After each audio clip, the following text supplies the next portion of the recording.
رحمت عالم پر ظلم و ستم بھاگ دو۔ پہلا بھاگ ضرور سنیں۔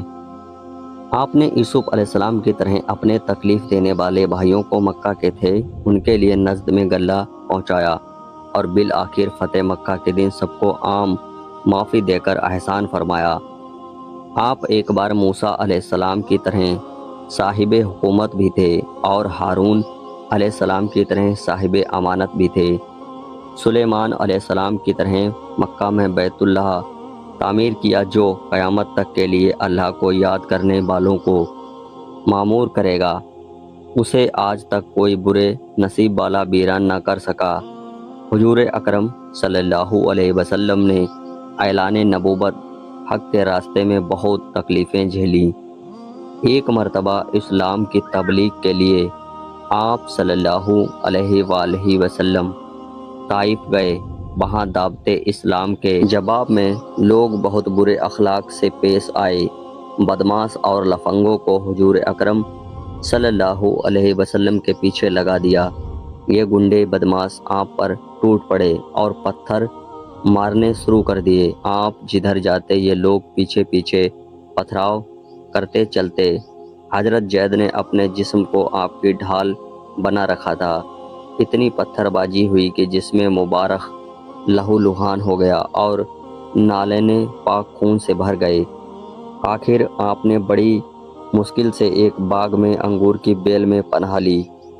حضرت زید نے جسم اطہر کا خون پوچھا۔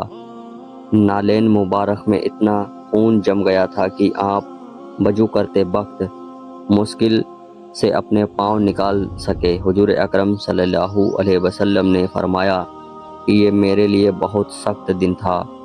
میں باغ سے نکل کر غمزدہ آ رہا تھا کہ اچانک بادل کے ایک ٹکڑے نے میرے اوپر سایہ کر لیا۔ میں نے جو نظر اٹھا کر دیکھا تو جبرائیل علیہ السلام تھے اور انہوں نے کہا جو کچھ آپ کے ساتھ ہوا ہے حق تعالیٰ نے اسے دیکھا۔ اگر آپ کی مرضی ہو تو طائف کے دونوں پہاڑوں کو آپس میں ملا کر یہاں کے وہاں کی تمام آبادی کو تہس نہس کر دیا جائے۔ آپ نے کہا نہیں، میں ان کی ہلاکت اور بربادی نہیں چاہتا۔ مجھے خدا کے فضل سے امید ہے کہ حق تعالیٰ انہی سے ایسے لوگوں کو پیدا کرے گا جو ایک خدا کی عبادت کریں گے اور اس کے ساتھ کسی کو شریک نہیں ٹھہرائیں گے۔ چنانچہ 11 سال بعد یہی طائف والے تھے جنہوں نے حضور انور صلی اللہ علیہ وسلم کی دشمنی سے ہاتھ کھڑے کر دیے اور آپ کے قدموں میں گر کر مسلمان ہو گئے۔ ایک مرتبہ آپ حرم عقبہ میں نماز پڑھا رہے تھے کہ ایک پتھر دل کافر عقبہ بن ابی مطیع نے آپ کے گلے میں چادر کا پھندا ڈال کر اتنی زور سے کھینچا کہ آپ کا دم گھٹنے لگا۔ چنانچہ یہ منظر دیکھ کر حضرت ابو بکر صدیق رضی اللہ تعالی عنہ بے قرار ہو کر دوڑ پڑے اور عقبہ بن ابی مطیع کو دھکا دے کر دور کیا اور یہ کہا کہ تم لوگ ایسے آدمی کو قتل کرتے ہو جو یہ کہتا ہے کہ میرا رب اللہ ہے۔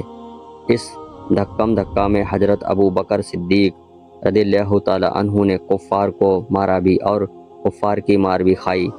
ایک مرتبہ نبی کریم صلی اللہ علیہ وسلم حرم عقبہ میں نماز پڑھا رہے تھے کہ نماز کی حالت میں ابو جہل نے کہا کہ کوئی ہے جو فلاں شخص سے ذبح کیے ہوئے اونٹ کی اوجڑی لا کر سجدے کی حالت میں محمد صلی اللہ علیہ وسلم کے کندھوں پر رکھ دے۔ یہ سن کر عقبہ بن ابی مطیع کافر اٹھا اور اس اوجڑی کو لا کر حضور صلی اللہ علیہ وآلہ وسلم کے کندھوں پر رکھ دی۔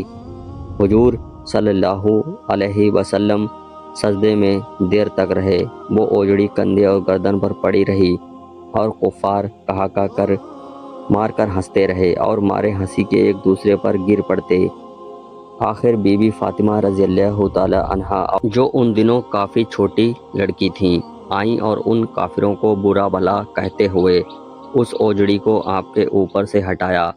حضور صلی اللہ علیہ وسلم کے دل پر کفار قریش کی اس شرارت سے بہت گہرا صدمہ گزرا اور نماز سے فارغ ہو کر 3 مرتبہ یہ دعا مانگی اے اللہ تو قریش کو اپنی گرفت میں پکڑ لے۔ پھر ابو جہل، عقبہ بن